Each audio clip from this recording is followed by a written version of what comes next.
వరకు కూడా మనం ప్రభుని స్తుతించుకున్నాం, కీర్తన ద్వారా ప్రభుని మహింపరిచాము.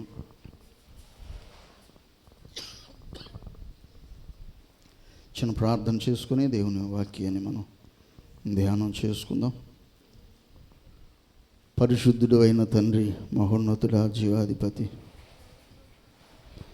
నీ కృప కనికరము నీ దయను బట్టి నాయన నీవు మాకు అనుగ్రహించిన ఈ శ్రేష్ఠ సమయాన్ని కొరకు నీకు వందనాలు, స్తుతులు, స్తోత్రాలు చెల్లిస్తూ ఉన్నాము. ఇప్పటి వరకు నాయన హృదయపూర్వకమైనటువంటి స్తోత్ర బలి మీకు అర్పించడానికి సహాయం చేశారు. నీ మాటలను మేము వినబోతూ ఉన్నాం. తండ్రి, మాతో మాట్లాడి మా హృదయాలను నీ వాక్యపు వెలుగులో సంధించి మహిమ పొందుకొనండి. నిలబడుచున్నటువంటి నీ దాసుడు నాయన కేవలము వట్టివాడు, మట్టి కొండ, ఓటి కొండ ప్రభువా, నీ కృపతో నింపి బాగు చేసి యోగ్యమైనటువంటి పాత్రగా చేసి మీరు వాడుకొనండి. నీవే మహిమ ఘనత ప్రభావాలు పొందుకొనండి. యేసు శక్తి కలిగిన నామములో స్తుతించి ప్రార్థించి వేడుకొనుచున్నాము తండ్రి, ఆమేన్. హల్లెలూయా. దేవుని వాక్యాన్ని చూసుకుందామండి. ఆదికాండము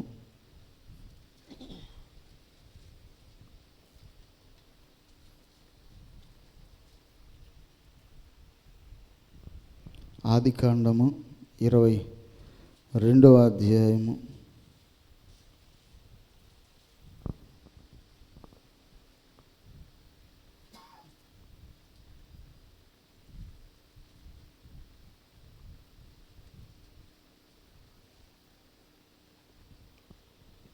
12వ వాక్యం. ఆదికాండము 22వ అధ్యాయము 12వ వాక్యం. అప్పుడు ఆయన ఆ చిన్నవాని మీద చెయ్యి వేయకము, అతనినేమియూ చేయకము, నీకు ఒక్కడయున్న నీ కుమారుని నాకు వెనుదీయలేదు గనుక నీవు దేవునికి భయపడువాడవని ఇందువలన నాకు కనబడుచున్నదనెను. నీకు ఒక్కడయున్న నీ కుమారుని నాకు వెనుదీయలేదు కనుక నీవి కార్యము చేయుట వలన నీవు యెహోవాకు అనగా నాకు భయపడువాడవని తెలియచున్నది, కనబడుచున్నది అని అబ్రహాముతో దేవుడు మాట్లాడినటువంటి మాట. అబ్రహాముతో దేవుడు అబ్రహాముని సంధించి దర్శించి ఆయనతో ఒక మాట చెప్తాడు. 22వ అధ్యాయంలోనే మొదటిలో, అబ్రహామా, నీకు ఒక్కడై ఉన్నటువంటి నీ కుమారుని అనగా నీవు ప్రేమించు ఇస్సాకును తీసుకొని మోరియా దేశమునకు వెళ్ళి అక్కడ నేను నీతో చెప్పబోవు పర్వతములలో ఒకదాని మీద అతని దహన బలిగా అర్పించుము అని చెప్పాను. దేవుడు అబ్రహాముతో చెప్పినటువంటి మాట ఏంటంటే, నీకు ఒక్కడే అయ్యున్నటువంటి నీ కుమారుని అనగా నీవు ప్రేమిస్తున్నటువంటి ఇస్సాకుని నీవు వెంటబెట్టుకొని మోరియా దేశానికి వెళ్ళు. అక్కడ నేను చూపించేటువంటి పర్వతాలలో ఒకదాని మీద ఇస్సాకుని నాకు దహన బలిగా అర్పించు అని దేవుడు అబ్రహాముకి చెప్తాడు. దేవుడు నరబలి కోరతాడా? ఏమండి, మరెందుకు చెప్పాడు ఈ మాట? డైరెక్ట్గా చెప్తా ఉన్నాడు. ఇందులో మెలకేం లేదు, ఇంకా స్పష్టంగా చెప్తా ఉన్నాడు. ఇండైరెక్ట్గా కూడా కాదండి, ఏదో హింట్ ఇచ్చినట్టుగా కూడా కాదు, స్పష్టంగా చెప్తా ఉన్నాడు. నీకు ఒక్కడై ఉన్నటువంటి నీ కుమారుని అనగా నీవు ప్రేమించు ఇస్సాకుని తీసుకొని మోరియా దేశానికి వెళ్ళు. అక్కడ నేను చూపించేటువంటి పర్వతాలలో ఒక దాని మీద అతని నాకు దహన బలిగా అర్పించు అని స్పష్టంగా చెప్తూ ఉన్నాడు దేవుడు. స్పష్టంగా దేవుని మాట విన్న తర్వాత అతడు ఏమాత్రము కూడా ఆలోచించకుండా దేవుడు చెప్పినట్లే ఇస్సాకుని వెంట పెట్టుకొని వెళ్ళటం జరిగింది. అక్కడికి వెళ్ళిన తర్వాత దేవుడు ఒక పర్వతాన్ని చూపించాడు. ఆ పర్వతాలలో ఒక దాని మీద ఇస్సాకుని బలిగా అర్పించబోతాడు. ప్రియులారా, ఇంతకీ ముందు జరిగినటువంటి సంఘటన ఏంటంటే, దానికి ముందు జరిగినటువంటి సంఘటన, దేవుడు మొట్టమొదటిగా అబ్రహాముని విగ్రహారాధికునిగా ఉన్నప్పుడు పిలిచాడండి. ఎప్పుడు పిలిచాడు? ప్రతి ఒక్కరు కూడా దేవుని తెలుసుకోనక మునుపు ఏదో ఒక పాపములో ఉన్నటువంటి వాళ్ళే. నాలో ఏ పాపము లేదండి, నేను పరిశుద్ధుడిని, పవిత్రుడిని అనేటువంటి మనుష్యుడు భూమి మీద ఎవడు లేడు. ఒకవేళ అలాగా ఆ మాట ఎవరైనా అన్నారు అంటే ఖచ్చితంగా అతడు సత్యవంతుడైతే కాదు, అతడు అబద్ధికుడు. దేవుని వాక్యమే తెలియజేస్తూ ఉన్నటువంటి మాట అది. నాలో పాపము లేదని చెప్పుకుని ఎడల మనలో సత్యం ఉండదు. అంత మాత్రమే కాదు, ఆయనను అబద్ధికునిగా చేస్తున్నాము అని దేవుని వాక్యం తెలియజేస్తూ ఉన్నది. ఏ భేదమును లేదు, అందరూ పాపము చేసి దేవుడు అనుగ్రహించు మహిమను పొందలేకపోతున్నారు అని దేవుని వాక్యం తెలియజేస్తూ ఉంటే, నాలో ఏ పాపములు లేదు అని చెబుతున్నాడంటే దేవుని వాక్యం తప్ప, ఇతను మాట్లాడే మాట తప్ప. సో కాబట్టి అతనిలో సత్యం ఉండదు. అంత మాత్రమే కాదు, అతడు దేవుణ్ణే అబద్ధికునిగా చేయాలని చూస్తున్నాడు అని చెప్పి దేవుని వాక్యం తెలియజేస్తుంది. దేవుడు పిలవక ముందు ప్రతి ఒక్కరూ ఏదో ఒక పాపానికి బానిసలే. పాపము చేయు ప్రతివాడును పాపమునకు దాసుడు. ఏదో ఒక పాపానికి ప్రతి వ్యక్తి కూడా దాసుడే. కానీ ఎప్పుడైతే దేవుడు తనను దర్శిస్తాడో, దేవుని వాక్యము తనను దర్శిస్తుందో, అతని జీవితంలో మార్పు వస్తూ ఉంటుంది. మారు మనసు అంటే అదే. దేవుడు నన్ను దొంగగా ఉన్నప్పుడు నన్ను ప్రభువారు పిలిచాడు అనుకోండి, నేను ప్రభువును తెలుసుకున్న తర్వాత కూడా, దేవుని సన్నిధికి వస్తూ కూడా, బాప్తిస్మం పొందుకున్న తర్వాత కూడా, ఆరాధనలో పాలు పొందుతూ కూడా, ప్రార్థన చేస్తూ కూడా ఇంకా నేను దొంగగానే కొనసాగుతున్నాను అనుకోండి, అది మారినట్ల మారు మనసు అంటారా? దాన్ని మారు మనసు అంటారా?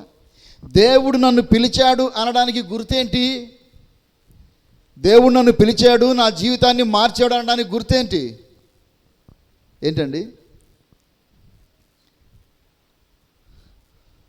తెలియని ప్రదేశాలకు వెళ్తే అంత ఇబ్బంది ఏమి ఉండదు, కానీ తెలిసినటువంటి ప్రదేశాలలో, అంటే నా గురించి నేను చెప్పాలంటే, నేను పెరిగింది, రక్షణ పొందింది, ఆత్మీయంగా ఎదిగింది చేబ్రోల్లో. నేను ప్రభువుని తెలుసుకున్నాను, నేను బ్రతుకును మార్చుకున్నాను, ప్రభువు నన్ను దర్శించాడు అని చెప్పిన తర్వాత నా చుట్టుపక్కల ఉన్నటువంటి ప్రజలు ఏం చేస్తారంటే, నేను ప్రభువుని తెలుసుకున్నాను అని చెప్పడానికి ముందు నా జీవితాన్ని, ఆ మాట చెప్పినటువంటి తర్వాత నా జీవితాన్ని గమనించి చూస్తారు.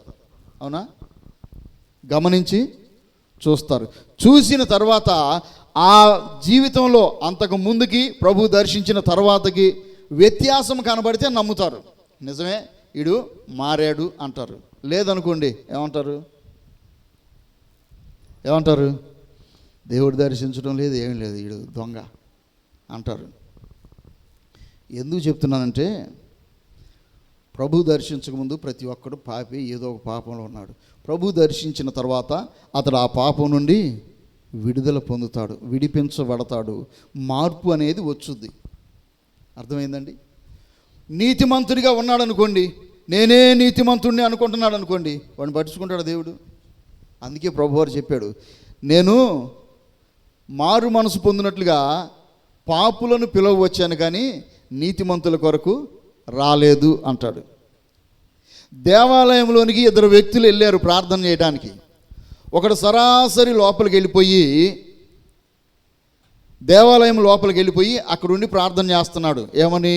ప్రభువా, నేను వారానికి 2 సార్లు ఉపవాసం ఉంటున్నాను, నా రాబడి అంతట్లో 10వ భాగం ఇస్తున్నాను, 10వ వంతు చెల్లిస్తూ ఉన్నాను, నేను దొంగను కాదు, అలాంటి వాడిని కాదు, ఇలాంటి వాడిని కాదు, నేను చాలా మంచివాడిని. మరి ముఖ్యంగా నా వెనకాల ఉన్నాడే గేటు దగ్గర ఒకడు, నా వెనుక గేటు దగ్గర ఒకడు ఉన్నాడు. లోపలికి రావడానికి లేదు, వాడికి ఛాన్స్ లేదు, వాడు లోపలికి రావడానికి యోగ్యుడు కాదు. అలాంటి వాడిని అయితే మాత్రం కాదు, నేను చాలా మంచివాడిని అని తనకు తానే సర్టిఫై చేసుకుంటా ఉన్నాడు. నేను మంచివాడిని, నేను నీతిమంతుణ్ణి అని. వెనుక గేటు దగ్గర ఉన్నటువంటి వాడేం ప్రార్థన చేస్తున్నాడు? ఏమని ప్రార్థన చేస్తున్నాడండి? ఆకాశము వైపు కన్నులెత్తుడికి కూడా ధైర్యం చాలక తలదించుకొని, దేవా, నేను పాపినైన నన్ను క్షమించు, కరుణించు అన్నాడు. ఇప్పుడు దేవుడు ఎవరిని నీతిమంతునిగా తీర్చాడు? ఏమండి? ఎవరిని? నేను పాపిని, నన్ను కరుణించు అని ఒప్పుకున్నవాడిని నీతిమంతుడు అన్నాడా? నేను మంచోడినయ్యా, ఉపవాసాలు ఉంటున్నాను, 10వ భాగాలు ఇస్తున్నాను, దొంగతనాలు చేయటం లేదు, నేను అలాంటి వాడిని కాదు, ఇలాంటి వాడిని కాదు అన్నవాడిని నీతిమంతుడిగా చేర్చాడా? ఎవరిని? ఉన్న స్థితిని ఒప్పుకున్నటువంటి వాడిని. నేను నీతిమంతుణ్ణి అని చెప్పుకునేటువంటి వాడిని ఎప్పుడు దేవుడు నీతిమంతుడిగా తీర్చడు. నాకు నేనే సర్టిఫై చేసుకుంటే ఎలాగా? ఏమండి? నన్ను 3 సర్టిఫై చేయాలి. ఒకటి సమాజం, నా చుట్టూ ఉన్నటువంటి సమాజం, ఈయన మారాడు, మంచివాడు అని.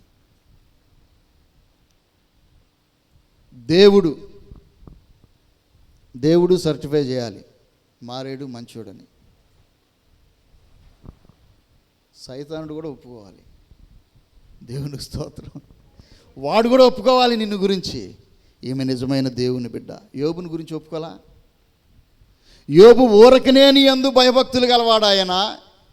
ఊరకగానే ఎందుకైనా కానీ యోబు భయభక్తులు కలిగిన వాడిని ఒప్పుకున్నాడు కదా. ఇడు ఈ మధ్యాహ్న సమయంలో నిన్ను గూర్చి నువ్వు దేవుని బిడ్డవని సైతానుడు కూడా ఒప్పుకొనుగాక, నీ వైపుకి రావడానికి వాడు భయపడునుగాక. హల్లెలూయా. యోబు దగ్గరికి రావడానికి ధైర్యం చాలిందా? వాడికి ధైర్యం చాలిందా? కంచె వేసావయ్యా నువ్వు, ఆయన నీ బిడ్డ, నీతిమంతుడు కాబట్టి అతను చుట్టూ కంచె ఉన్నది, 3 అంచెల భద్రతా వలయం ఉన్నది. అది తొలగిస్తే నేను వెళ్తా, లేకపోతే వెళ్ళలేను నేను. అలాంటి దేవుడు సైతానుడు కూడా సర్టిఫై చేయగలిగినటువంటి నిజమైన భక్తులుగా, దేవుని బిడ్డలుగా, విశ్వాసులుగా మనము మార్చబడుదుముగాక. హల్లెలూయా. అబ్రహాము విగ్రహారాధికునిగా ఉన్నప్పుడు కల్దీయుల దేశంలో నుండి దేవుడు అబ్రహామును పిలిచాడు. అబ్రాము అప్పుడు ఆయన పేరు. ఏం పేరండి? అబ్రాము. 75 సంవత్సరాల వృద్ధుడు. 75 సంవత్సరాల వయసు వచ్చిన వాళ్ళని కుర్రోళ్ళు అంటారా, ముసలోళ్ళు అంటారా? కుర్రోళ్ళు అంటారా, ముసలోళ్ళు అంటారా? 75 సంవత్సరాల వృద్ధుడు. ఆయన పిల్లలు లేరు. అలాంటి పరిస్థితుల్లో తన మనసులో బిడ్డల కంటే కూడా దేవుణ్ణి గూర్చినటువంటి ఆలోచనలు ఎక్కువ ఉన్నాయి. అప్పట్లో నిజమైనటువంటి దేవుని గూర్చినటువంటి సత్యాన్వేషణ తన హృదయంలో ఉన్నది. తన హృదయంలో ఉన్నటువంటి దేవుని కొరకైనటువంటి ఆశను చూశాడు దేవుడు, ఆ వాంఛను చూశాడు దేవుడు. ఆయనను దర్శించి 75 సంవత్సరాల వయసులో అబ్రామును దేవుడు పిలిచాడు. అబ్రామా, నీవు నివసించున్నటువంటి దేశము నుండి, నీ తండ్రి ఇంట నుండి, నీ బంధువుల యొద్ద నుండి నీవు బయలుదేరి నేను చూపించేటువంటి దేశానికి రా. అక్కడికి వస్తే నేను నీకు సంతానాన్ని ఇస్తాను. ఎలాంటి సంతానం అంటే ఆశీర్వాదించబడినటువంటి సంతానము. వారు ఆశీర్వాదించబడటమే కాదు, అనేకులకు, ప్రతి వంశానికి, ప్రతి జాతికి కూడా ఆశీర్వాదాన్ని అందించేటువంటి సంతానాన్ని నేను నీకు ఇస్తాను, నువ్వు బయలుదేరిరా అన్నాడు. సమస్తాన్ని విడిచిపెట్టి, బంధువుల్ని అందరిని విడిచిపెట్టి బయలుదేరి వచ్చేసాడు. ఎక్కడికి వెళ్ళాలో తెలియదు, ఏ దిక్కుని వెళ్ళాలో తెలియదు, ఏం తినాలో తెలియదు. అలాంటి పరిస్థితుల్లో దేవుని మాటకు లోబడి బయలుదేరి వచ్చాడు.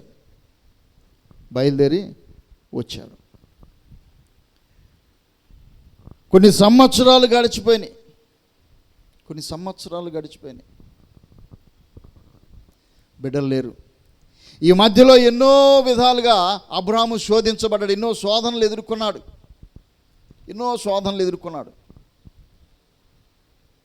ఒకానొక సందర్భంలోనైతే తన భార్య కూడా వేరొక రాజు దగ్గరికి కొనిపోబడింది.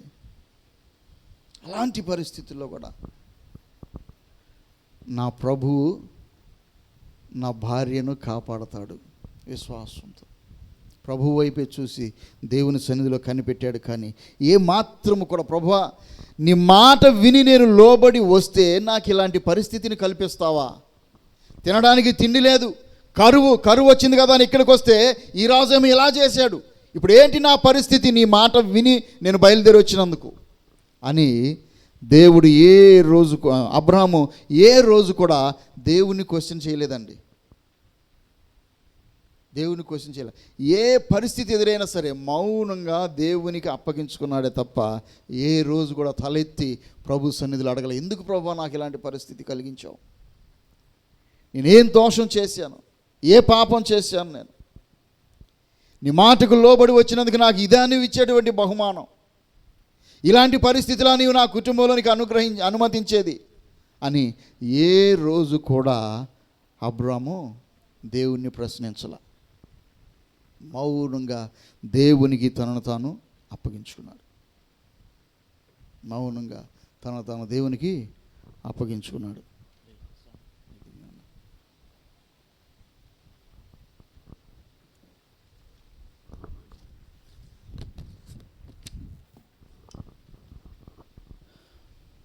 కొన్ని సంవత్సరాలు గడిచిపోయినాయి.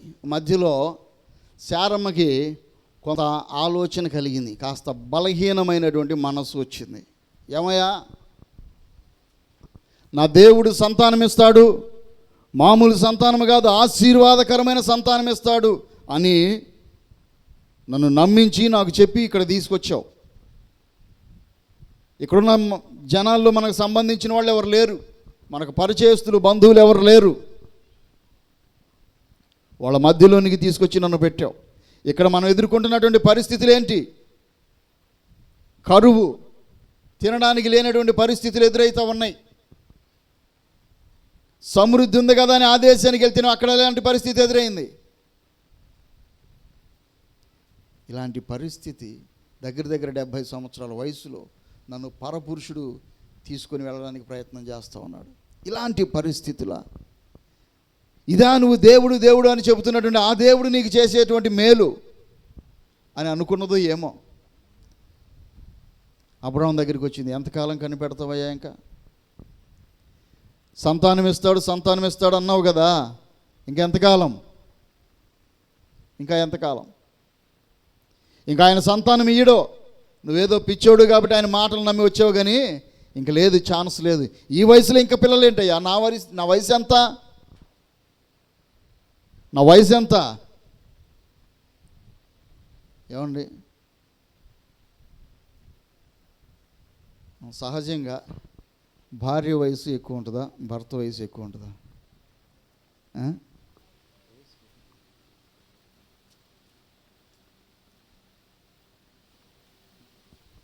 ఎవరి వయసు ఎక్కువ ఉండిద్దండి? భార్య వయసా, భర్త వయసా? అంటే శారమ్మ కంటే అబ్రాహామే పెద్దోడు కదా, అవునా? నా వయసు ఎంత?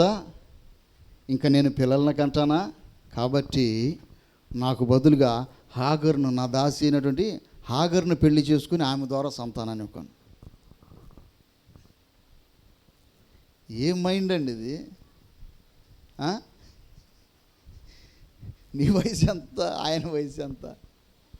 85 సంవత్సరాలు సుమారు వయసులో ఇంకొక పెళ్లి చేయడానికి సిద్ధపడింది ఆమె. ఎవరికి? భర్తకి. పిల్లలు లేరని హాగర్ని చేసుకో నా దాసిని, అలాగైనా మనకు సంతానం వస్తుంది అని చేసింది. చేసింది. చివరికి దేవుడు ఏదో ఆమెను కనికరించి, ఎవరిని? హాగరుని కనికరించి ఆమెకి గర్భాన్ని అనుగ్రహిస్తే ఇప్పుడు పరిస్థితి ఏంటి? ముందు చేసుకోమని చేసింది కూడా ఏమే, తర్వాత వచ్చి అంటది ఆయన్ని, ఎవరిని? అబ్రాహాముని. నా ఉసురు నీకు తగులునుగాక అంటుంది. ఇదే మాట ఉంది. నేనే కదా నా దాసిని నీకు ఇచ్చింది భార్యగా, ఇప్పుడు అది గర్భవతి అని తెలుసుకొని నన్ను నీచంగా చూస్తుంది. నువ్వేం చేస్తున్నావు? నా దాసి నన్ను నీచంగా చూస్తుంటే నువ్వేం చేస్తున్నావు?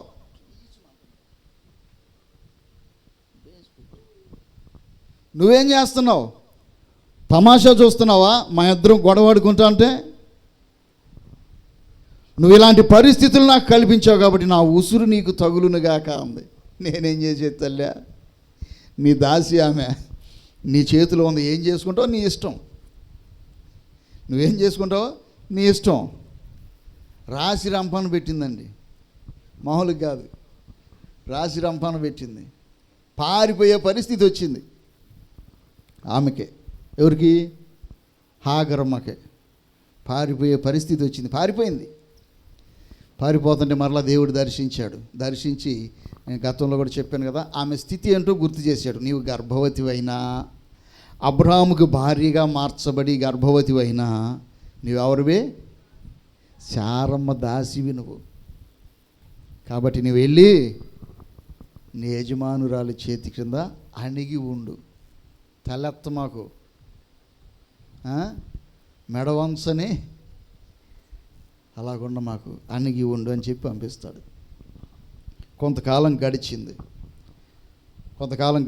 ఆ తర్వాత సుమారుగా 13 సంవత్సరాలకు ఏమో మరలా దేవుడు అబ్రహామును దర్శించి చెప్తాడు, అబ్రహామా, మీదటికి ఈ కాలానికి నీ దగ్గరికి వస్తాను, శారమ్మకు కుమారుడు పుడతాడు అంటాడు. ఇస్సాకు వలనైనదే నీ సంతానం అంటాడు. ఇన్ని మాటలు చెప్పినట్లుగానే సంతానాన్ని ఇచ్చి, ఇస్సాకునిచ్చి, ఇస్సాకు కాస్త ఎదిగి మోపు మోయగలిగినటువంటి వయసుకు వచ్చిన తర్వాత అబ్రహాం దగ్గరికి మళ్ళీ వచ్చాడు. అంటే సుమారుగా బహుశా అంత ఉన్నాడేమో, కట్టెల మోపు మోసుకెళ్తున్నాడు. అప్పుడు వచ్చాడు మరలా. అంటే చేతికి అక్కడికి వచ్చాడండి ఇస్సాకు అబ్రహాంకి. ఆ పనులు ఈ పనులు సహకరించగలిగినటువంటి వయసుకు వచ్చాడు. ఆ వయసుకు వచ్చిన తర్వాత దేవుడు మరలా వచ్చాడు అబ్రహాం దగ్గరికి. అబ్రహమా, నేను ఒక మాట చెప్తాను, చేస్తావా? ఏంటి ప్రభా? ప్రారంభం నుండి కూడా నువ్వు ఏది చెప్పినా నేను కాదనలేదు కదా, నువ్వు చెప్పినట్టే నేను చేశాను కదా, ఇప్పుడు ఎందుకు కాదంటాను నాయన? ఏం చేయమంటావు చెప్పు అంటే, నీకు ఒక్కడై ఉన్నటువంటి నీ కుమారుని, అనగా ఇస్సాకును వెంట పెట్టుకొని మోరియా దేశానికి వెళ్ళు. వెళ్తాను నాయన. అక్కడికి వెళ్ళి ఏం చేయాలయ్యా? నేను పర్వతాన్ని చూపిస్తాను, మోరియా పర్వతాలు. ఆ పర్వతాలలో ఒక దాని మీద ఇస్సాకుని నాకు దహన బలిగా అర్పించు అన్నాడు. ఎట్టుంటుందండి? ఎట్టుంటుంది? ఎక్కడో కల్దీల దేశంలో ఉన్న నన్ను పిలిచావు, 75 సంవత్సరాల వయసులో మాట ఇచ్చావు, నీకు సంతానం ఇస్తాను, ఆశీర్వదించబడిన సంతానము, ఆశీర్వాదకరమైనటువంటి సంతానం ఇస్తానని మాట ఇచ్చావు. ఇప్పుడు ఇచ్చావు. ఎప్పుడు? 25 సంవత్సరాల నిరీక్షణ తర్వాత నాకు సంతానం ఇచ్చావు. ఇచ్చి కాస్త చేతికి అక్కడికి వచ్చాడు నా బిడ్డ అని నేను ఆశపడి సంతోషిస్తున్న సమయంలో మరలా వచ్చి నువ్వు చెప్పే మాట ఇదా? నా బిడ్డను తీసుకొచ్చి నీకు బలి అర్పించాలా? అసలు దేవుడివేనా నువ్వు? ఎంత కఠిన హృదయం కలిగి ఉంటాడా దేవుడు అనేవాడు? అనాలి కదా. కానీ అబ్రహాం మాట్లాడలేదండి. మాట్లాడాల. తీసుకెళ్ళాలా నాయనా? అలాగే తీసుకెళ్తా. మళ్ళీ శారమ్మ అసలే బలహీనమైన ఘటం. ఎందుకు? 10 ఏళ్ళు కనిపెట్టేసరికి ఇంకా మనకు పిల్లలు నీరో, ఇంకో పెళ్లి చేసుకో అని చెప్పి అన్నదే. ఇప్పుడు మళ్ళీ ఇస్సాకుని బలి అర్పించాలంటే ఇప్పుడేమంటుందో కదా. అడ్డు తగిలిది. అసలు మనిషివేనా నువ్వు? పిల్లోని తీసుకెళ్ళి చంపేస్తావు నువ్వు అని అడ్డం తగిలిద్దా లేదా? అడ్డు తగిలిద్దా లేదా? కుటుంబంలో పోరాటం. ఈ బాధ అంతా ఎందుకు? మాట ఆయన ఇచ్చాడు, ఆయనే నెరవేర్చుకుంటాడు. ఏం చేస్తాడు? బలిగా తీసుకుంటాడో, తీసుకుని మళ్ళీ తిరిగిస్తాడో, లేకపోతే ఇంకొక సంతానం అయితే కాదు, ఇస్సాకు వలనైనదే నీ సంతానం అన్నాడు. కాబట్టి ఆయన ఏం చేస్తాడు? ఇంకా ఆయన ఇష్టం అనుకున్నాడు. పొద్దున్నే లేచాడు, గాడిద గంతలు కట్టి గాడిద మీద బిడ్డను ఎక్కించుకున్నాడు, కట్టెల మోపు పెట్టుకున్నాడు, బయలుదేరి వెళ్ళిపోయాడు. ఎక్కడికి వెళ్ళాడండి? మోరియా దేశానికి వెళ్ళాడు. మోరియా దేశానికి వెళ్ళాడు. అక్కడికి వెళ్ళినాక దేవుడు ఆ పర్వతాన్ని చూపించినాక ఆ దాసుడితో అంటున్నాడు, అరే బాయ్, నువ్వు ఇక్కడే ఉండు, నేను బిడ్డ ఇద్దరము కలిసి ఆ పర్వతం మీదకి వెళ్ళి దేవునికి బలి అర్పించి తిరిగి వస్తాం. దేవుడు ఏం చెప్పాడండి? ఇస్సాకుని బలి అర్పించమన్నాడు. అబ్రాహాము బయలుదేరి వెళ్తుంది ఎందుకు? ఇస్సాకుని బలి అర్పించడానికి. అబ్రాహాము ఇస్సాకు కొండ మీదకి వెళ్ళి అబ్రాహాము ఇస్సాకుని బలిచ్చిన తర్వాత తిరిగి ఎంతమంది వస్తారు? ఇస్సాకుని బలి చేస్తాడు కదా, తిరిగి ఎంతమంది వస్తారు? అబ్రాహాము ఒక్కడే వరాలి. అబ్బాయి నేను తిరిగి వస్తానురా అని చెప్పట్లా, మేము ఆ పర్వతం మీదకి వెళ్ళి దేవునికి బలి అర్పించి తిరిగి వస్తాము అంటున్నాడు. ఇద్దరు వస్తారంట. ఇదేం విశ్వాసమో చూడండి. మేము వెళ్తుంది బలి అర్పించడానికే, కానీ తిరిగి ఇద్దరం వస్తాం. ఎలాగా? మాట ఇచ్చినవాడు నమ్మదగినవాడు, నీవు ఎంతైనా నమ్మదగినవాడు అని అంటాడు భక్తుడు. ఎంతైనా నమ్మదగినవాడు అంట. కాబట్టి మాట తప్పుడు. ఆయన ఇస్సాకు వలనైనదే నీ సంతానం అన్నాడు. నీ సంతానము వలన భూలోకములో వంశములన్నిటినీ ఆశీర్వదిస్తానన్నాడు. అలాంటి ఇస్సాకుని బలి తీసుకుంటాడా? ఒకవేళ తీసుకుంటే మళ్ళీ తిరిగిస్తాడు ఆయనే. కాబట్టి తిరిగి వస్తాం ఇద్దరం, ఇక్కడే ఉండు నువ్వు అని ఆ దాసుడిని అక్కడ పెట్టి వెళ్ళాడు. దారిలో అడుగుతున్నాడు, నాయనా ఏంటయ్యా? కట్టెలు ఉన్నాయి, అగ్ని ఉంది, నిప్పు ఉంది, దహన బలి అర్పించడానికి గొర్రెపిల్లేది? ఈ డౌటు. ఎవరికి? ఇస్సాకుకి డౌటు. నాయనా కట్టెలు తీసుకెళ్తున్నాం, బలిపీఠం చేస్తాం, నిప్పు పెట్టడానికి అగ్ని తీసుకెళ్తున్నాం, నిప్పు తీసుకెళ్తున్నాం. అసలు ఎంతగా బలిపీఠం మీద బలిగా వధించబడవలసినటువంటి గొర్రెపిల్ల ఏది? పిల్లరా, ఒక పక్క విశ్వాసము, దేవుడు చూసుకుంటాడులే అనేది ఉన్నా, ఎంతైనా తండ్రి హృదయం కదండి. ఎట్టుండిద్ది అమ్మా? కొడుకా, నువ్వేరా బలి పశువి, నిన్నేరా నేను బలి అర్పించబోతుంది అని చెప్పగలడా? ఏం చెప్పాలి? దిగమింగుకుంటున్నాడు దుఃఖాన్ని. ఒక పక్కేమో నమ్మకం ఉన్నా, మరొక పక్క బాధ. కొడుకుని కాళ్ళు చేతులు, తన చేతులతో తాను కాళ్ళు చేతులు కట్టేసి బలిపీఠం మీద పెట్టి కత్తి తీసుకుని అలాగా నరికివేయాలి, అగ్ని చేత కాల్చాలి. ఎలా చేతులు వస్తాయి? తండ్రి హృదయం ఎలా తట్టుకునిద్ది? అల్లాడిపోతున్నాడు లోపల. విశ్వాసానికి విశ్వాసం ఉన్నా శరీరం కదండి, బలహీనత, దుఃఖం. కొడుకు ఆ మాట అడిగినప్పుడల్లా దుఃఖం కట్టలు తెంచుకొని వచ్చేస్తాం. కానీ ఆ దుఃఖాన్ని మళ్ళీ బయటికి కనబడనీయకుండా ఏడవటం మొదలుపెట్టాడు అనుకోండి. ఇస్సాకు పరిస్థితి ఏంటి? మళ్ళీ ఆ దుఃఖం బిడ్డకి కనబడనీయకుండా దిగమింగుకుంటూ దేవుని మాట కోసం. దేనికోసం అండి? దేవుని మాట కోసం దుఃఖాన్ని దిగమింగుకుంటూ ఆ బిడ్డను తీసుకొని వెళ్ళిపోయాడండి. ఆ పర్వతం మీదకి వెళ్ళినాక ఆ కట్టెల మోపు కింద పడేశారు. అప్పుడు చెప్తున్నాడు, నాయనా ఇస్సాకు, ఏంటి నాన్న? ఆ రాళ్ళు పోగి నాన్న బలిపీఠం కట్టాలి. తను బలిగా అర్పించబడబోయేటువంటి బలిపీఠానికి రాళ్ళు తనే మోసుకుంటున్నాడు ఇస్సాకు. ఎట్లుంటుందండి తండ్రికి? ఏమండి ఎట్లుంటుంది? బిడ్డలు లాగొద్దు కానీ పిల్లల్ని ఎందుకు అంటాం? ఇప్పుడు సపోజ్ నేనున్నానండి, నేనున్నా, సాయంత్రానికి చచ్చిపోతాను అని కనుక నాకు అది తెలిసిందే అనుకోండి, నా పరిస్థితి ఎట్టుంటుంది? ఏది మరి అదే పరిస్థితి బిడ్డ ఉంటే అదే పరిస్థితిలో ఎలా ఉంటుంది? ఒక పక్క హృదయం బద్దలైపోతూ ఉంది. ఏంటి ప్రభా, 25 సంవత్సరాల నిరీక్షణ అయ్యా, 25 సంవత్సరాలు కనిపెట్టానయ్యా, ఈ 25 సంవత్సరాలు ఎన్నో పరీక్షలు ఎదుర్కొన్నాను, ఎన్నో శోధనలు శ్రమలు సహించుకున్నాను, నీ మాట కోసం అన్నిటినీ వదిలిపెట్టుకున్నాను, నువ్వు అన్న మాట ప్రకారమే బిడ్డనిచ్చావు, మళ్ళీ ఇదేంటి ప్రభా ఇలా చేస్తా ఉన్నావు? ఒకవైపు దుఃఖం, ఒకవైపు దుఃఖం. ఆ బిడ్డే రాళ్ళు తీసుకొస్తా ఉన్నాడు. ఇద్దరు కలిసి బలిపీఠం కట్టారు. ఇద్దరు కలిసి బలిపీఠం మీద కట్టెలు పేర్చారు. పేర్చడం అయిపోయింది.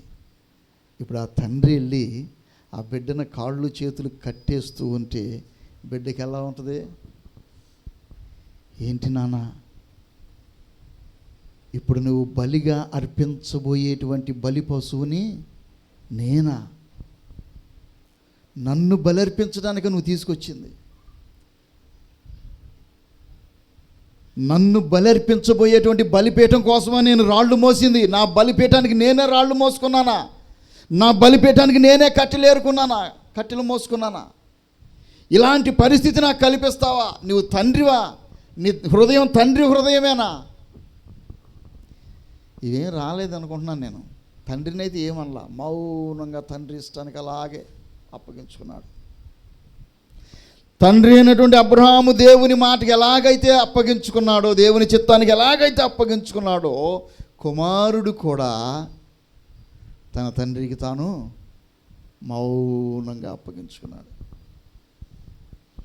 బలిపీఠం మీద పెట్టేశాడు, ఆ కట్టెల మీద. కన్నులెత్తి ఆకాశం వైపు చూస్తూ ప్రార్థన చేశాడు. ప్రభువా, నీ మాట చొప్పునే నా బిడ్డను నీకు బలి అర్పిస్తూ ఉన్నాను అన్నాడు. కత్తి తీసుకున్నాడు, పైకి ఎత్తాడు. వెంటనే పరలోకం నుండి ఒక స్వరము, అబ్రహామా, అబ్రహామా. ప్రభువా ఆగు, ఆ చిన్నవాన్ని ఏం చెయ్యొద్దు. అదేంటి నాయనా, నువ్వే కదా చెప్పావు బలి అర్పించమని, నువ్వే కదా బలిపీఠం మీద పెట్టమని చెప్పావు. అవును అవును, ఎందుకంటే నీ విషయంలో నువ్వు ఎంత మట్టుకైతే నాకు విధేయత చూపగలవో అనేది నేను తెలుసుకోవాలి అనుకున్నాను. అందుకే నీకు ఈ పరీక్ష, అందుకే నీకు ఈ పరీక్ష. ఇప్పటిదాకా హృదయం బ్రద్దలయ్యేలా ఏడ్చావు కదా, లోపల లోపల లోపల లోపల కృంగి కృషించిపోయావు కదా, కుళ్ళి కుళ్ళి ఏడ్చావు కదా. అయినా సరే నా మాట జవదాటలేదుగా నువ్వు. కాబట్టి ఇప్పుడు నాకు తెలిసింది ఏంటంటే నువ్వు నాకు భయపడేవాడివి. దేవునికి స్తోత్రం, హల్లెలూయా. నువ్వు దేవునికి భయపడేవాడు అని ఇప్పుడు తెలిసింది నాకు. ఏమండి, ఒక మాట చెబితే కనబడకుండా కూడా ఎక్కడో ఉండి ఒక మాట చెబితే ఆ మాటకు లోబడి ఆ మాట తీసుకొని దేశాన్ని వదిలిపెట్టి దేశం కాని దేశం వచ్చాడే, అప్పుడు తెలియలేదా దేవునికి లోబడేవాడని? దేవునికి అప్పటికి తెలియలేదా దేవునికి భయపడేవాడు అబ్రహాము అని? తెలియలా? కరువైనా కష్టాలైనా కానీ దేవుని మాటకే లోబడి అలా సమర్పించుకున్నాడే. అప్పుడు అనిపించలా అబ్రహాము దేవునికి భయపడేవాడని? ఎంత పరీక్ష పెట్టాలా, ఇంత పరీక్ష పెట్టాలా? నిజమేనండి, నిజమే.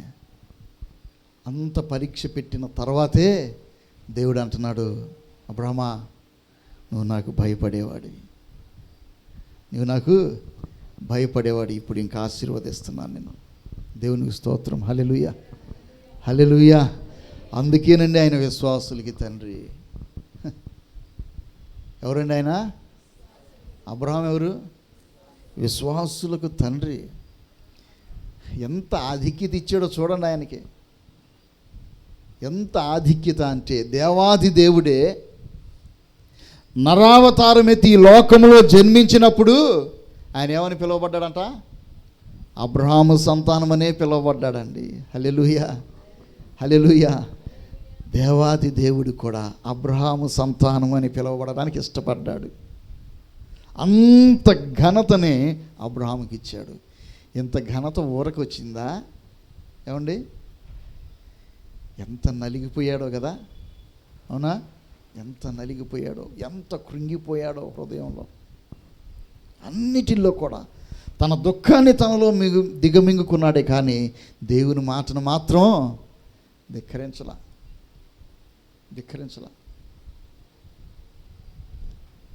ప్రియులారా, నేడు మన జీవితాల్లో దేవుని బిడ్డలముగా చెప్పుకుంటున్నటువంటి నీ జీవితంలో, నా జీవితంలో విశ్వాసులముగా, దేవుని చేత రక్షించబడినటువంటి వారముగా, పరిశుద్ధమైనటువంటి దేవుని బిడ్డలముగా చెప్పుకుంటున్నటువంటి నీ జీవితంలో, నా జీవితంలో అనేక సందర్భాల్లో కఠినమైనటువంటి పరిస్థితులు, కన్నీటి లోయల గుండా మనం ప్రయాణం చేయవలసి వస్తూ ఉంది. ఎందుకో తెలుసండి? ఆ లోయ దాటిన తర్వాత నీకు ఆశీర్వాదం ఉన్నది. కన్నీటి లోయలలో నే కృంగిన వేళలో, కన్నీటి లోయలలో నే కృంగిన వేళలో నింగిని చీల్చి వర్షము పంపి నింపెను నా హృదయం. యేసు నింపెను నా హృదయం. నింగిని చీల్చి వర్షము పంపి నింపెను నా హృదయం. యేసు నింపెను నా హృదయం. కృపలను తలంచుచు, కృపలను తలంచుచు ఆయుష్కాలమంతా ప్రభుని కృతజ్ఞతతో స్తుతింతున్. ఆయుష్కాలమంతా ప్రభుని కృతజ్ఞతతో స్తుతింతున్. కన్నీటి లోయలు దాటిన వెంటనే నీకు ఆశీర్వాదం అనుగ్రహిస్తాడు. నింగిని చీల్చి ఆశీర్వాదపు జల్లులు నీ మీద కురిపిస్తాడు. హల్లెలూయా, హల్లెలూయా. ఆకాశవాకిళ్ళు విప్పుతాడు. కన్నీటి లోయ దాటిన వెంటనే ఆశీర్వాదం నీవు స్వతంత్రించుకోవాలంటే ఈ లోయ గుండా ప్రయాణం చేయాలి. అబ్రహాము ఎన్ని లోయలు దాటాడు, ఎన్ని ఎగుడు దిగుడులు తన విశ్వాస యాత్రలో. కానీ ఈనాడు కూడా తన విశ్వాస యాత్ర ఆగలేదండి. తన యాత్ర ఆగల, కొనసాగుతున్నది. ఎందుకంటే తనను నడిపించేది దేవుడు. ఎవరండి?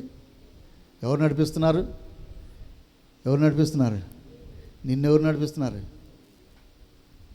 మరి అనేక సందర్భాలు వెనక్కి తిరిగి చూసావే. దేవుడు నిన్ను నడిపిస్తూ ఉంటే అనేక సందర్భాలు నువ్వు వెనక్కి తిరిగి ఎందుకు చూసావు? గురివైపు చూడకుండా ఎందుకు పక్కకు చూసావు? చాలాసార్లు చూసావు గలగా. చాలాసార్లు నీ లక్ష్యం వైపు కాకుండా ప్రక్కకు తిరిగావు కదా. దేవుడేనా నిన్ను నడిపిస్తుంది? దేవుని చేతిలో నుండి నీవు చెయ్యి లాక్కొని పక్కకు పరిగెత్తావు కదా. ఒకవేళ ఇప్పటికి కూడా పక్కనే ఉన్నావేమో, ఆయన చూపించిన దారిలో నువ్వు లేవేమో, ఇప్పటికి కూడా నువ్వు ఆయన నడిపింపులో లేవేమో, పైకి విశ్వాసిగా చెప్పుకుంటూనే. ప్రియులారా, పరిశీలన చేసుకోవాలి. అబ్రహాముని దేవుడు నీవు దేవునికి భయపడువాడవని నాకు తెలిసింది అని ఎప్పుడన్నాడు అంటే ఎప్పుడైతే తాను ప్రేమిస్తూ ఉన్నటువంటి తనకు ఒక్కడై ఉన్నటువంటి తన కుమారుడైనటువంటి ఇస్సాకుని బలిపీఠం మీద పెట్టాడో అప్పుడు అంటున్నాడు దేవుడు అబ్రహాముని, నీవు ఈ కార్యం చేయటం వలన దేవునికి భయపడేవాడువని నాకు కనబడింది. దేవుడు నిన్ను గురించి ఇలాంటి సాక్ష్యం ఇవ్వాలి అంటే ఆయన ఎప్పుడు ఇస్తాడో తెలుసండి? ఎప్పుడు ఇస్తాడు? ఎప్పుడు ఇస్తాడండి? ఏంది ఇలాంటి సాక్ష్యం, నువ్వు నాకు భయపడేటువంటి బిడ్డవే అని దేవుడు నీ గురించి సాక్ష్యం ఇవ్వాలి అంటే ఎప్పుడు ఇస్తాడు? నీకు ఏదైతే ఇష్టమో అది తీసుకొచ్చి ఎక్కడ పెట్టాలి? ఎక్కడ పెట్టాలి దాన్ని? బలిపీఠం మీద పెట్టాలి. దేవుని బలిపీఠం మీద పెట్టాలి. నీ ఆశలు కోరికలు అన్నీ చంపి తీసుకొచ్చి దేవుని బలిపీఠం మీద పెట్టాలి. క్రీస్తు యేసు సంబంధులు శరీరమును దాని ఇచ్చలతోనూ దురాశలతోనూ సిలువకు కొట్టి ఉన్నారు. నీ దురాశలు, నీ ఇచ్చలు, నీ కోరికలు తెచ్చి బలిపీఠం మీద పెట్టబడాలి. నీవు దేవునికంటే దేనినైతే ఎక్కువగా ప్రేమిస్తున్నావో అది తీసుకొచ్చి ఎక్కడ పెట్టబడాలండి? ఎక్కడ పెట్టబడాలి? బలిపీఠం మీద పెట్టబడాలి. కొంతమందికి బంగారం పిచ్చి. ఏం పిచ్చి అండి? బంగారం పిచ్చి. నాకు తెలిసినటువంటి ఒక వ్యక్తి ఉన్నాడు. డబ్బులు రాగానే ఆ డబ్బులు తీసుకెళ్ళి ఏదో ఒక వస్తువు తయారు చేయించేస్తాడు, బంగారు వస్తువు. ఈ చేయించిన వస్తువుని తీసుకెళ్ళి మరలా బ్యాంకులో పెట్టేస్తాడు. బ్యాంకులో పెట్టేసి కుదువ పెట్టి డబ్బులు తెచ్చుకుంటాడు. బ్యాంకు వాళ్ళు వేసి తక్కువ వడ్డీకి కదా ఆ డబ్బుల్ని తీసుకొచ్చి, బ్యాంకులో 2 రూపాయలు వడ్డీ పడుతుంది అనుకోండి, ఈడు తీసుకొచ్చి 10 రూపాయలు వడ్డీకి ఇస్తాడు. ఆ డబ్బుల్ని ఎంత? 10 రూపాయలు వడ్డీకి ఇస్తాడు. మళ్ళీ ఆ డబ్బులు రాగానే అవి తీసుకెళ్ళి ఇంకొక వస్తువు కొంటాడు. ఇదే పని ఇంకీడికి. బంగారం కొంటాం, బ్యాంకులో పెడతాం, ఆ డబ్బులు తీసుకెళ్ళి మళ్ళీ వడ్డీకి ఇయటం. మళ్ళీ గొప్ప విశ్వాసి ఆయన. ఒకసారి ఒక పెద్ద ఆమెను పిలిచి మీటింగ్ పెట్టుకున్నాడు. అక్కడ నడిపించేది నేను. ప్రియులారా, నిజంగా చెబుతున్నానండి, ఆ పెద్ద ఆవిడ పాటలు పాడి దేవుని వాక్యం చెబితే నిజంగా చెప్తున్నానండి, నాకు చాలా బాధ వేసింది. గంటం పావు మాట్లాడింది. గంటం పావు మాట్లాడితే గంటం పావులో ఒక అరగంట పాటలే ఉన్నాయి. ఒక అరగంట పాటలే. ఒక అర్ధగంట వాళ్ళ సంస్థను స్థాపించినటువంటి వాళ్ళ ఆత్మీయ నాయకుడి గురించి చెప్పింది. అర్ధగంట. ఒక 10 నిమిషాలు తన గురించి చెప్పుకుంది. అందులో దేవుని వాక్యానికి చోటేది? ఇంకా దేవుని వాక్యానికి చోటేది? నేను ఉన్నాను ఆ మీటింగ్లో, అందుకే చెప్తున్నాను. చాలా బాధ వేసింది నాకు. ఇంత ఖర్చు పెట్టి, ఇంత పెద్ద స్టేజ్ వేసి, ఇంత పెద్ద సౌండ్ సిస్టమ్ పెట్టి, ఇన్ని లైట్లు పెట్టి, ఇంత ఘనమైనటువంటి మీటింగ్ ఏర్పాటు చేసుకుని దేనికి? క్రీస్తుని గురించి చెప్పడానికి కాదు, అన్యజనుల మధ్య సువార్తను ప్రకటించడానికి కాదు. మరి దేనికి? ఏమో నాకే అర్థం కాలేదు. ఆ కూలికి ఎందుకు పెట్టారో నాకే అర్థం కాలేదు. బంగారం బంగారం బంగారం కొంటాం, డబ్బులు తెచ్చి వాటికి మళ్ళీ కొంటాం. బంగారం పిచ్చి. ఏమండి, కొంతమందికి ఏమో డబ్బు, కొంతమందికి ఏమో స్థలాలు, పొలాలు. ఏడు ఉండే గజం కోసం తన్నుకు చేస్తున్నారు కదా, అవునా? మా పెదనాన్నగారు ఉన్నటువంటి రోజుల్లో, నేను చిన్నపిల్లలుగా ఉన్నప్పుడు, ఆయన కొంత పొలం ఉంది. అది మేమే చేస్తూ ఉండేవాళ్ళం. నేను, మా పెదనాయన కొడుకు అన్నయ్య, మేమిద్దరం చేస్తూ ఉండేవాళ్ళం పొలంలో. మేము చూసేవాళ్ళం. ఆ పక్కనే ఇంకో వేరే ఆయన పొలం. ఆయన ఎంత తెలివిగా జరిపేవాడో తెలుసండి. ఈ సంవత్సరం ఆ గణం చేస్తే ఈ మూలగా వెళ్ళుద్ది, గణం ఈ మూలగా వెళ్ళుద్ది. వచ్చే సంవత్సరం చేస్తే ఆ మూల ఖాయం చేసుకొని మళ్ళీ ఈ మూలకి వెళ్ళుద్ది. మూల జరుపుకుంటూ వస్తూ ఉంటాడు. మా అన్నయ్య గట్టు మొత్తం తెగ్గొట్టేద్దాం పదరా అంటాడు. మా పెదనాయన చూస్తాడు, రే ఆయన ఇంతే అనేవాడు. ఎంతకాలం ఉంటాడు రా ఆయన, ఎంతకాలం ఉంటాడు? మహా అయితే ఇంకో 4-5 ఏళ్ళు ఉంటాడు, తర్వాత పోతాడు. ఇది ఎవరు చేస్తారు? దీనికోసం ఆడు పాకులాడుతున్నాడని ఆడుతూ పాటు మనం ఆడ పోటీ పడతాం, ఆక్రమించుకొని ఎంత ఇంతే అనేవాడండి ఆయన. ఆయన దేవుడిని తెలుసుకున్న ఆయనే ఇలాగే అనేవాడు ఆయన. దానికోసం వాడు పాకులాడుతున్నాడని మనం ఆడ పోటీ పడతాం, వాడితో వదిలేయి అనేవాడు. ఎంత ఆక్రమించుకున్నాడో అలాగా గమనించే మా కళ్ళారా మేము చూసాం. ఆయన అలా చేయటం, ఆయన అలా చేయరు. చాలా పెద్ద ఆయన. మళ్ళా ఇక్కడ ఈ గజం స్థలం కోసం పాకులాడుతున్నావు, అక్కడ నీది ఇంకొకరు ఆక్రమించుకుంటున్నారు. నీకు రావాల్సిన స్వాస్థ్యం మొత్తం ఇంకొకరు ఆక్రమించుకుంటున్నారు. పరలోక రాజ్యం అంట బలాత్కారుల చేత పట్టబడుతూ ఉన్నదంట. నీ కొరకు సిద్ధపరచబడినటువంటి స్థలాన్ని వేరొకరు ఆక్రమించుకుంటుంటే దాన్ని పట్టించుకోకుండా గజం కోసం తన్నుకులాడుతున్నావు నువ్వు, గజం కోసం. ప్రియులరా, ఇవన్నీ కాదండి, ఇవి కాదు. దేవుని మాట ఏంటండి? దేవుని మాట. నీకు ఏది ఇష్టమో దాన్ని తెచ్చి బలిపీఠం మీద పెట్టేసి,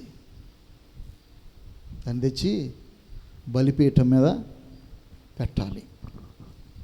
దేవునికి నీకు మధ్య అడ్డుగా ఏదైతే ఉన్నదో అది బలిపీఠం మీద పెట్టబడాలి. దేవునికంటే నీవు ఎక్కువగా దేనినైతే ప్రేమిస్తున్నావో, లేకపోతే ఎవరినైతే ప్రేమిస్తున్నావో బలిపీఠం మీద పెట్టబడాలి. అంటే కాళ్ళు చేతులు కట్టేసి బలిపీఠం ఒకటి కట్టేసి పడేయమంటావా? కాదు, ప్రభుకి సమర్పించేయాలి, దాన్ని సమర్పించేయాలి. ప్రభు మమ్మల్ని సేవకు పిలిచినప్పుడు నేను చేస్తున్నటువంటి పని దేవుని పనికి, సేవకి ఆటంకం అయిపోయింది.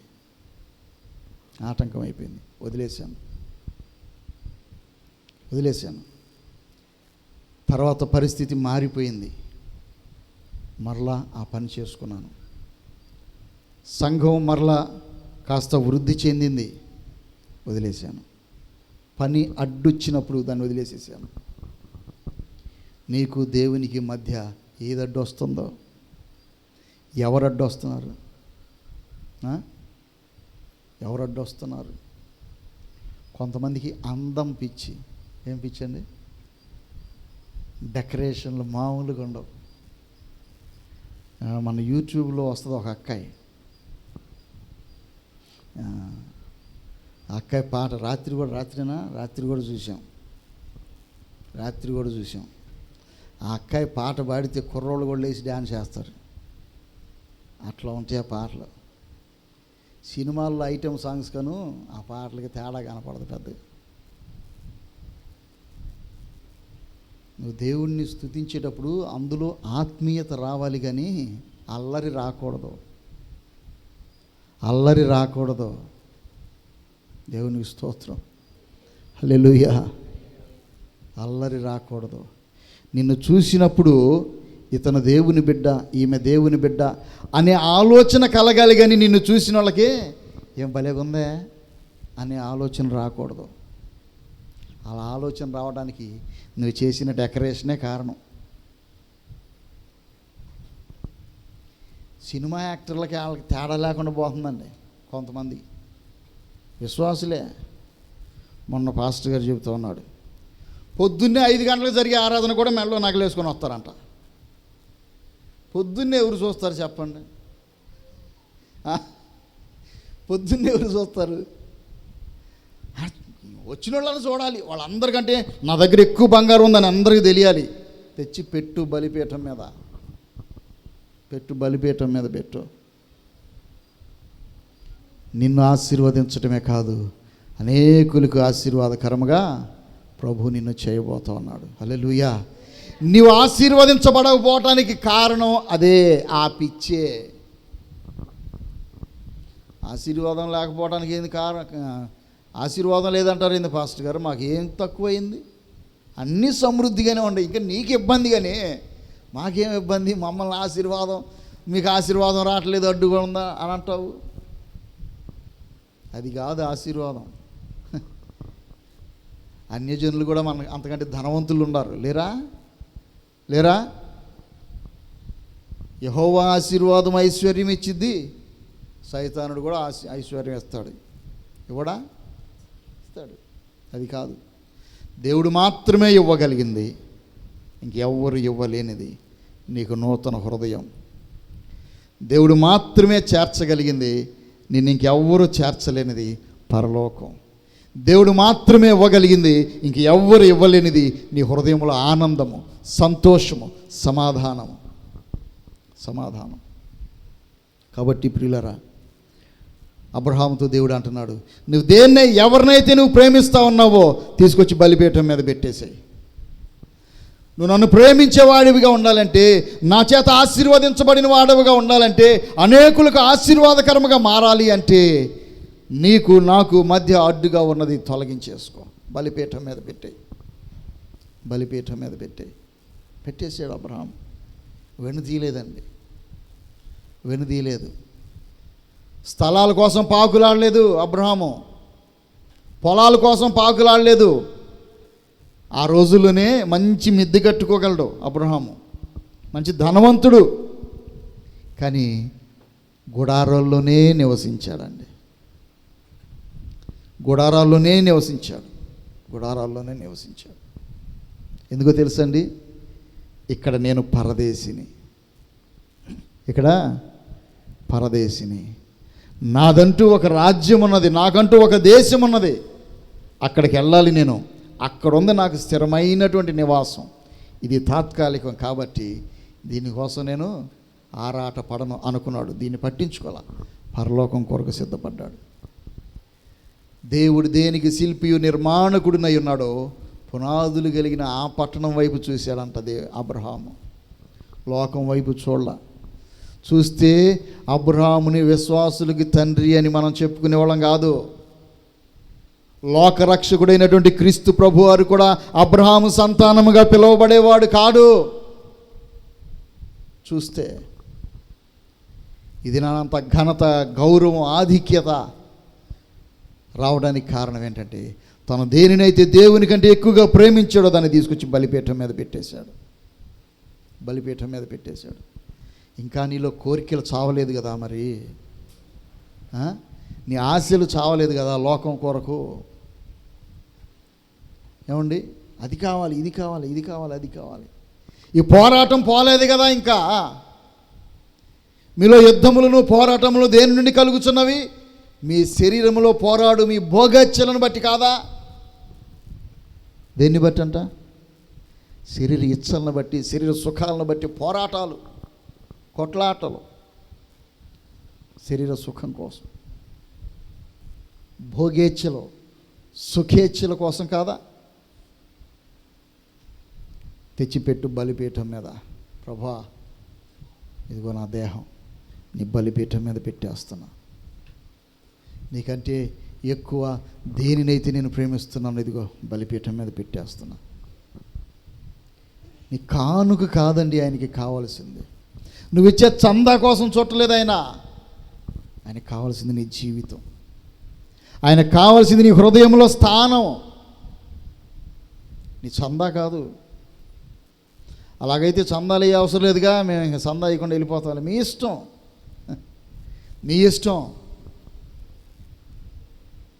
ఇష్టం. చందాల కోసం, దశమ భాగాల కోసం ఏ సేవకుడు బలవంత పెట్టడు విశ్వాసుల్ని. కొంతమంది ఉంటే ఉండొచ్చు, అసలు ఎవరు లేరని నేను అన్నాం. ఆ టైప్ వాళ్ళు కూడా ఉంటారు. కావాల్సింది ఏంటో తెలుసా? నీవే. నీ కానుక కాదు, నీ డబ్బు కాదు, నువ్వే కావాలి ప్రభుకి. నువ్వే కావాలి.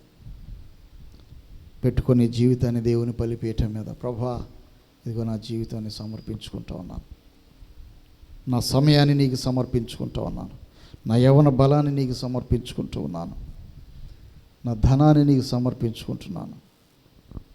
అంటే మొత్తం తెచ్చి పెట్టాలా పాస్టర్ గారు? మొత్తం అమ్మేసి అవసరం లేదు. నీ మనసు దాని మీద నుండి తీసేయి, దేవుని మీద పెట్టుకో. నా డబ్బు నా డబ్బు నా డబ్బు అది కాదు, దేవుని మీద పెట్టుకో. ఒక చిన్న సంఘటన చెప్పి నేను ముగిస్తాను. ఒక గ్రామంలో ఊరి బయట ఒక పూరి పాక, ఒక గ్రామంలో ఊరి బయట పూరి పాక, ఆ పాకలో ఉంటుంది ఒక ముసలావిడే, ఒక తల్లిగారు. చాలా పెద్ద వయసు, ఒంటరిగా ఉంటుంది, ఎవరు లేరు. పొద్దున్న లేచి వచ్చి వాకిట్లో కూర్చుంటుంది. అలాగా ఆ దారిని వచ్చే పోయేవాళ్ళు ఏదైనా ఇస్తే అది తింటుంది, మళ్ళీ సాయంత్రానికి వెళ్ళి ఇంట్లో పండుకుంటుంది. ఇక అదే పని, ఎక్కడికి వెళ్ళదు, ఆ ఇల్లు కనిపెట్టుకునే ఉంటుంది, ఆ వాకిట్లోనే కూర్చుంటుంది. ఏం జరిగిందో ఏమో తెలియదు కానీ మొత్తానికి ఆ దీపం వలన జరిగినదో ఎలా జరిగిందో తెలియదు కానీ అగ్ని ప్రమాదం జరిగింది. ఇల్లు కాలిపోతుంది, ఆ పాక కాలిపోతుంది. ఇప్పుడు ఇవేం చేయాలి? పెద్ద ఆవిడ ఏం చేయాలండి? ఏం చేయాలి చెప్పండి అమ్మా. అయిపోయింది, వంట చేశారులే, చెప్పండి తిందాం. ఏం చేయాలి ఇప్పుడు? ఆమె ఇంట్లో ఉంది, పెద్ద ఆవిడ, ఇంటికి నిప్పు అంటుకుంది. ఇప్పుడు ఆమె ఏం చేయాలి? బయటికి రావాలా? అది కూడా తెలీదా? తెలుసా లేదా? ఇంకా చెప్పండి తల్లి, తెలిస్తే బయటికి రావాలా లేదా? రాలా. ఏం చేసిందో తెలుసా? బీరువాని పట్టుకొని లాగుతుందంట. దేనికి? బీరువాని బయటికి తీసుకురావాలని. 80 ఏళ్ళ ముసలిదానికి ఆ బీరువా కదులుద్దా? అది కదలటలా, లాగుతూ ఉంది, కదలటలా. మొత్తానికి లాగి మీద పడేసుకుంది బీరువాని. బీరువా మీద పడింది, బీరువా కింద ఏముంది? ఇల్లు కాలిపోయింది, కూలిపోయింది. ఆ మంటల్లోనే ఆమె చచ్చిపోయింది. కాలకుండా ఉంది ఆమె దేహం. బీరువా కింద కదా ఉంది, బయట ఉంటే పూర్తిగా కాలిపోయేదేమో కానీ బీరువా కింద కదా, కాలకుండా ఉంది ఆమె దేహం. అంటే అంత దారుణమైన చావు చనిపోయింది ఆమె, చనిపోయింది. సరే, వాళ్ళు ఆ ఊర్లో ఉన్న వాళ్ళకి తెలిసి వాళ్ళు సమకూడి ఇక్కడికి వచ్చి ఆర్పేసేసరికి టైం దాటిపోయింది. అంతా అయిపోయిన తర్వాత చూస్తున్నారన్న కొంతమంది. ఏంట్రా చూస్తున్నారంటే, ఈ ఇంట్లో ఒక ముసలిది ఉండాలి, ఆ ముసలిది కనపడట్లేదు అనుకుంటున్నారు. యాడ చూసినా కనపడట్లా. సరే, ఇది ఇల్లు కాలుతుంటే భయపడేటన్నా పారిపోయిందేమో లేరా, ఆ బీరువా తెద్దాం పదండి ముందు, దానిలో ఏముండయో తెలియదు కదా అని చెప్పి బీరువాని పట్టుకొని పక్కకి లేపితే బీరువా కింద చచ్చిపోయాం. బీరువా కింద ఉంది, చచ్చిపోయి. చూసిన వాళ్ళకి చాలా బాధ వేసింది. ఎందుకంటే కాలకుండా ఉన్న దేహం, పూర్తి కాలి కూడా కాదు, అంటే ఉక్కిష్టం అనుభవించి చచ్చిపోయింది. ఆ దారుణమైన చావు. ఏంది ఈ బీరువా కోసం ఎంత ప్రయత్నం చేసి బీరువా మీద పడేసుకొని చచ్చిపోయింది, ఏముంది అసలు దీంట్లో అని చెప్పి చూస్తే ఆ బీరువా నిండా ఆమె బట్టలు, డబ్బులు, కొన్ని లక్షల రూపాయల డబ్బులు, బంగారు వస్తువులు, వెండి వస్తువులు ఇవి ఉన్నాయంట. ఇప్పుడు అవి ఎవరు అనుభవించాలి? అనుభవించాలండి? లాగి మీద పడేసుకున్నావుగా బీరువాని, రాగలవా? బయటికే రాగలిగిందా? నువ్వు దేని కింద పడ్డావు? ఆమె బీరువా కింద పడింది, నువ్వు దేని కింద పడ్డావు కదా? బాగా ఇష్టం కదా, కదలనీయకుండా పట్టేసుకుంది నిన్నది. కృష్ణానది పొంగి వస్తుందంట, వరదలు వచ్చేసి ఆ వస్తువులు ఏవో కొట్టుకొస్తుంటే ప్రతిోడు ఏదన్నా ఒక వస్తువు రాగానే దూకేసి లాక్కొచ్చుకుంటున్నాడంట.